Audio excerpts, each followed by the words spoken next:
राधे राधे महाराज जी। महाराज जी, आपकी कृपा से नाम जप कर रहा हूँ, परंतु आपने एक एकांतिक वार्तालाप में बताया था कि शास्त्रीय पद्धति के हिसाब से 1000 बार वाचिक नाम जप, 100 बार उपांशिक और 1 बार मानसिक नाम जप एक समान। ये चक्कर में नहीं पड़ना चाहिए। ये तो महिमा लिखी हुई है मानसिक की, और इस चक्कर में नहीं पड़ना, है तो भजन में त्रुटि हो जाएगी। हम मानसिक के चक्कर में जो जप रहे थे वो भी भूल जाएंगे, नहीं ना। मानसिक के चक्कर में नहीं पड़ना चाहिए। मानसिक स्थिति आती है। हम ऐसे राधा बोला तो श्री जी सुन तो रहे ना, अंदर से राधा बोला तो श्री जी सुन रहे ना। तो हमें भाव रखना है कि श्री जी को पुकार रहे हैं।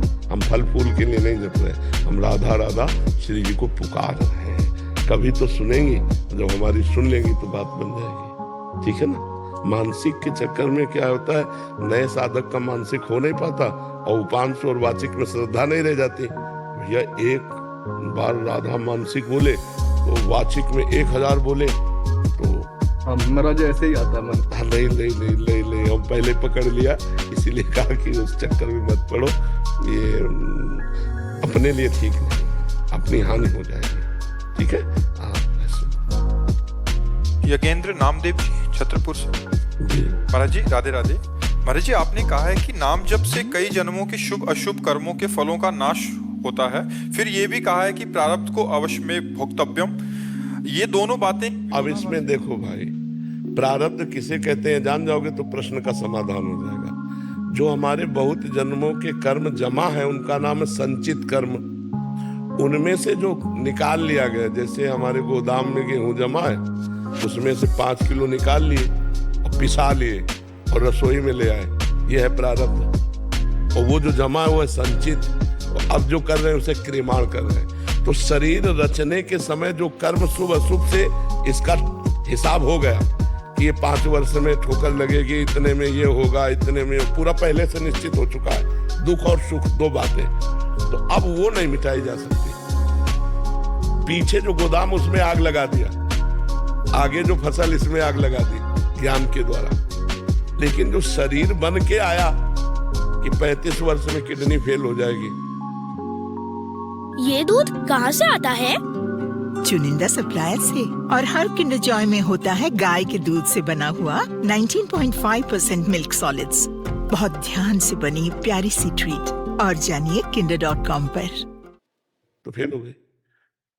नई खेती भजन की आज की है, आज भजन कर रहे हैं, लेकिन पीछे जो हमने कर्म किया उसका फल पहले से निश्चित हो चुका है। और ये पूरा सब कर्मों का फल नहीं है, सब कर्म तो संचित कर्म है। वहां तो गोदाम लगा हुआ है कर्मों का, उसको भगवान जला देंगे। इसको भजन के द्वारा नष्ट करते हैं जो नया क्रियमाण है, और प्रारब्ध को भोग लेते हैं। आप समझ पा रहे हो? तो प्रारब्ध इसीलिए बड़े बड़े संतों को भोगना पड़ता है। कि रामकृष्ण परमहंस जी के कैंसर था, बड़े बड़े संतों के शरीर में देखा जाता है, तो बोला फिर कौन सा कर्म है? जब सब कर्म नष्ट हो जाते हैं तो इनको स्वस्थ होना चाहिए। सब कर्म नष्ट हो जाएंगे, लेकिन प्रारब्ध जो बन चुका है वो भोगना पड़ेगा। इसीलिए बड़े बड़े संतों के जीवन में रोग कष्ट विपत्तियां देखी जाती हैं। जो बहुत भजनानंदी, जो दूसरों के कष्ट निवारण कर सकते हैं, वो खुद कष्ट में पड़े देखे जाते हैं। खुश जी पंजाब से। श्री हरिवंश। महाराज जी, महाराज जी, आपकी कृपा से दिनचर्या का निर्वाह हो रहा है। महाराज जी, आपके श्रीमुख से सुना था कि साधक का अहंकार तब तक नष्ट नहीं हो सकता जब तक अपने गुरुदेव के सानिध्य और सेवा में ना रहे। मैं और मेरे जैसे कई लोग आपसे प्रकट रूप से बहुत दूर रहते हैं, हमारा अहंकार कैसे नष्ट हो? बात मान लेना, गुरु आज्ञा सबसे बड़ी सेवा होती है। आज्ञा समन सुसाहिब सेवा। आज्ञा का पालन करना अपने स्वामी की सबसे बड़ी सेवा होती है। हम आपसे कह रहे राधा राधा नाम जप करो, कोई पापाचरण ना होने पावे, ये सावधानी रखो, माता पिता की सेवा करो, तो आप हमारी ही सेवा कर रहे हैं, आप हमारे ही समीप हैं। और आपका अहंकार नहीं बढ़ेगा। क्यों? जैसे हम तो माता पिता की सेवा करते हैं, पर गुरु जी की आज्ञा से करते हैं, इसमें मेरा क्या? हम तो भजन करते हैं, लेकिन गुरु जी की कृपा से करते हैं, इसमें मेरा क्या? तो अहंकार नहीं बन पाएगा।